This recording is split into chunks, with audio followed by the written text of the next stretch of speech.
Hello, നമസ്കാരം. ഇന്ന് നമുക്കൊരു ബീറ്റ്റൂട്ട് മെഴുക്കുവരട്ടി ഉണ്ടാക്കിയാലോ? ഇതിനായിട്ട് 2 ഇടത്തരം ബീറ്റ്റൂട്ടും ഒരു ചെറിയ സവാളയുമാണ് എടുത്തിരിക്കുന്നത്. സവാളയും ബീറ്റ്റൂട്ടും നമുക്ക് ചെറുതായിട്ടൊന്ന് അരിഞ്ഞെടുക്കാം. ബീറ്റ്റൂട്ട് ഇപ്പോൾ ഈ പരുവത്തിലാണ് അരിഞ്ഞെടുത്തിരിക്കുന്നത്, വളരെ ചെറുതായിട്ട്. ഇതിലേക്ക് അരിഞ്ഞു വെച്ചിരിക്കുന്ന സവാള കൂടെ ചേർത്തിട്ട് ആവശ്യമായ പൊടികൾ കൂടെ ചേർത്ത് കൊടുക്കാം. 1/2 ടീസ്പൂൺ കുരുമുളക് പൊടി ഇട്ട് കൊടുക്കാം. കുരുമുളക് പൊടി തീരെ പൗഡർ ആക്കിയതല്ല, ഈ ഒരു പരുവത്തിലെ വേണം ഇട്ട് കൊടുക്കാനായിട്ട്. കൂടാതെ 1/2 ടീസ്പൂൺ മുളക് പൊടി, ആവശ്യത്തിന് മഞ്ഞൾപ്പൊടി, ഇതിലേക്ക് ആവശ്യമായ ഉപ്പ്.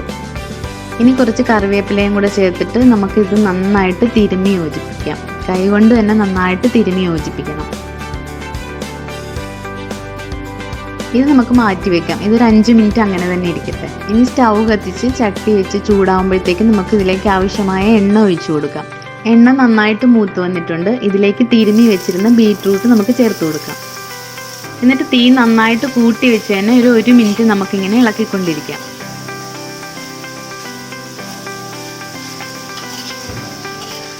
ഇനി തീ നന്നായിട്ട് കുറച്ച് ലോ ഫ്ലെയിമിലാക്കി വെക്കുക. എന്നിട്ട് ഈ ബീറ്റ്റൂട്ടൊക്കെ നമുക്കൊന്ന് ഒതുക്കി നടുക്കോട്ട് വെച്ചിട്ട് ഈ ചട്ടിയുടെ ഉള്ളിലേക്ക് ഇറക്കി വെക്കാൻ പാകത്തിനുള്ള ഒരു അടപ്പ് കൊണ്ട് അടയ്ക്കാം. ഇടയ്ക്ക് അടപ്പ് മാറ്റി ഇളക്കി കൊടുത്തിട്ട് വീണ്ടും അടച്ചു വെക്കാം. ഇങ്ങനെ അടയ്ക്കുന്നത് എന്തിനാണെന്ന് വെച്ചാൽ ആവി അധികം സ്പ്രെഡായി പോകാതെ അതിൽ തന്നെ തങ്ങി നിൽക്കാൻ വേണ്ടിയിട്ടാണ്. ഇതിൽ നമ്മൾ വെള്ളം ചേർക്കുന്നില്ലല്ലോ. മാത്രമല്ല ബീറ്റ്റൂട്ടിന് അത്യാവശ്യം വേവുണ്ട്. ഇങ്ങനെ ആകുമ്പോൾ നന്നായിട്ട് വെന്ത് കിട്ടുകയും ചെയ്യും, ടേസ്റ്റും കൂടും.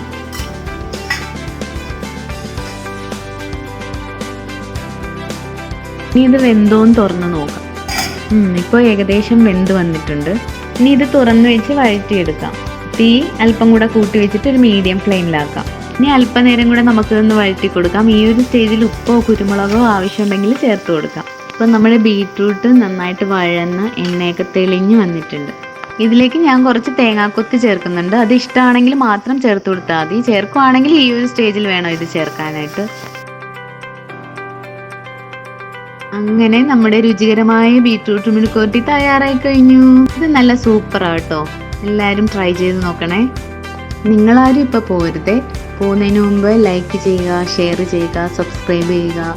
സബ്സ്ക്രൈബ് ചെയ്യുമ്പോൾ അടുത്തുള്ള ബെൽ ബട്ടൺ അമർത്താനായിട്ട് മറക്കണ്ട. Okay, thank you.